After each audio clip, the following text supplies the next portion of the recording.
Bien. Alors maintenant, on va attaquer l'alternative caractéristique 0 ou caractéristique P. Bon, d'abord, évidemment, là où on est le plus à l'aise, c'est quand même en caractéristique nulle. D'ailleurs, si on est en caractéristique nulle, c'est qu'on contient Q, et donc c'est qu'on est forcément infini. Hein. Donc après, ça remonte à l'alternative infini ou fini. Alors, ce qu'on peut faire en caractéristique nulle, sur les polynômes, si on doit regarder sur les polynômes, c'est Taylor polynomial. Parce qu'on peut diviser par des factoriels n, hein, la formule de Taylor polynomial, il y a des factoriels n. Et donc on peut effectivement diviser par des factoriels n. Donc on a la formule de Taylor, hein, je vous rappelle qu'elle est quand même importante, cette formule de Taylor, pour pouvoir affirmer que, par exemple, s'il y a une annulation de certains nombres de dérivés, alors il y a une divisibilité par une puissance de x moins a, etc. Bon, voilà. Autre chose importante en caractéristique nulle, une grande force de la caractéristique nulle, c'est que les sommes de Newton des lambda i, hein, qui sont vues comme des racines d'équations, et ben, ces sommes de Newton, donc les sommes de i égale 1 à n de lambda i puissance k, que je vais appeler sk, c'est des fonctions symétriques des racines, et ben, elles engendrent l'algèbre des polynômes symétriques des racines. Hein. Donc ça, il faut remplacer les lambda i ici par des indéterminés xi. Voilà. Entre autres, les sommes de Newton, on peut retrouver les polynômes symétriques élémentaires, d'accord, bon, que j'ai écrit ici, hein, mais que vous connaissez, hein, dans les racines. Donc ça, c'est important. Déjà pour 2, hein, déjà pour k égale 2, hein, vous voyez qu'il faut être en caractéristique différente de 2. Pour k égale 3, ben, faut être en caractéristique différente de 2 et 3, etc. etc. Voilà. Alors par exemple, dans le cadre de la réduction, c'est important de voir que les fonctions A donnent trace de AK, donc ces fonctions sur les matrices, elles vont, qui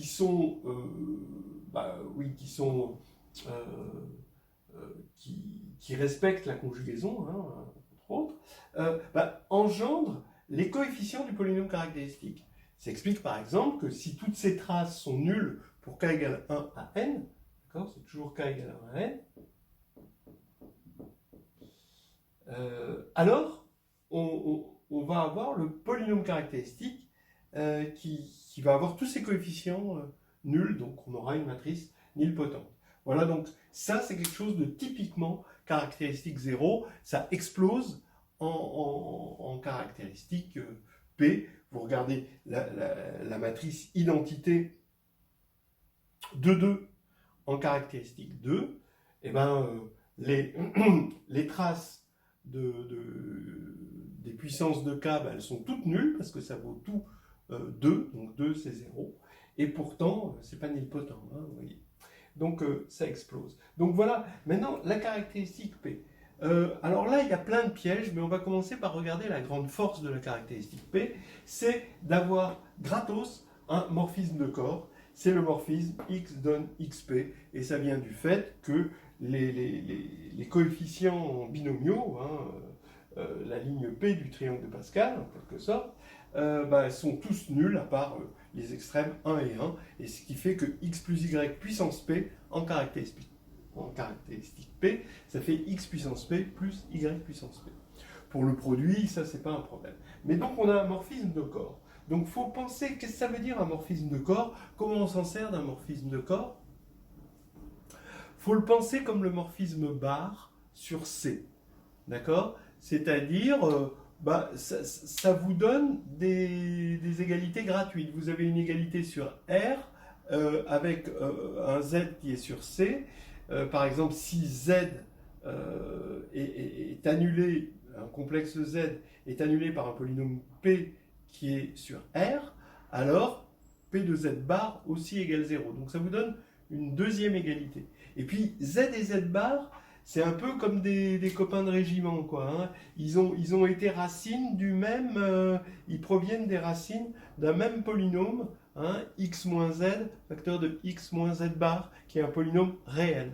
Et donc, ils sont associés quelque part, c'est pour ça qu'on les appelle les conjugués. Et bien là, c'est pareil, sauf que les conjugués ne vont pas deux par deux, ils viennent en orbite plus grande, et c'est les orbites du morphisme de Frobenius. Donc dès que vous avez une propriété polynomiale sur un corps, voilà, vous en déduisez d'autres propriétés comme vous le faites. Donc pensez bien au morphisme, voilà, pensez bien au morphisme bar, l'utilisation du morphisme bar, et essayez d'imiter cette utilisation avec le Frobenius quand vous êtes en caractéristique P. Et là, c'est quand même très fructueux. Hein, c'est vraiment une bonne chose. Voilà. Alors maintenant, attention. Attention. Taylor. Taylor, il va être valable jusqu'à l'ordre P-1. Mais après, vous n'avez pas le droit de diviser par factoriel P. Voilà. La formule de Taylor polynomiale, hein, je parle, hein, évidemment, hein, parce que je ne parle pas de celle dans R, l'analytique. Par exemple, donc, il y a des pièges. xp-1 en caractéristique P, c'est x-1 puissance P. D'accord? Et vous voyez que donc, xn-1 qui n'avaient pas a priori de racines multiples, là tout d'un coup, il peut en avoir des racines multiples. Et en fait, par exemple, vous avez une matrice A en réduction, vous avez un polynôme caractéristique. Bon, vous avez l'habitude que quand vous dérivez le polynôme caractéristique, vous avez quelque chose de non nul, c'est presque évident. Eh bien non, il peut être nul. Parce que vous voyez, par exemple, xp-1, vous le dérivez, ça fait 0. Voilà, en caractéristique P, la dérivée fait 0. Donc ça, c'est complètement contre-intuitif quand on a l'habitude de la caractéristique 0. Pareil, d'autres choses. Imaginez qu'on soit en dimension n, d'accord? Et la trace, vous prenez la trace de IN, de la matrice NN, identité. C'est n, d'accord? Et dans votre tête, la trace, c'est n, donc ça ne peut pas être nul, parce que n, c'est la dimension. Une dimension, on n'est pas en dimension nulle, vous avez envie de dire, non. Mais non, la trace peut être nulle si on est en caractéristique P. En fait, ce n n'est plus tout à fait la dimension. Regardez, rappelez-vous ce que c'est que la caractéristique.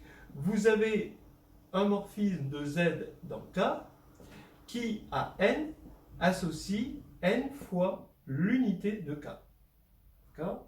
Et on a un noyau qui peut être nul si on est en caractéristique nulle, et qui peut être engendré par un nombre premier, forcément, parce qu'on va dans un corps qui est intègre.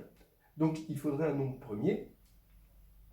Et là, ce serait la caractéristique P. Donc, en fait, ce n, c'est la trace, on est dans le corps. C'est-à-dire que vous voyez la dimension là-dedans, mais en fait, la trace, c'est la dimension vue là-dedans.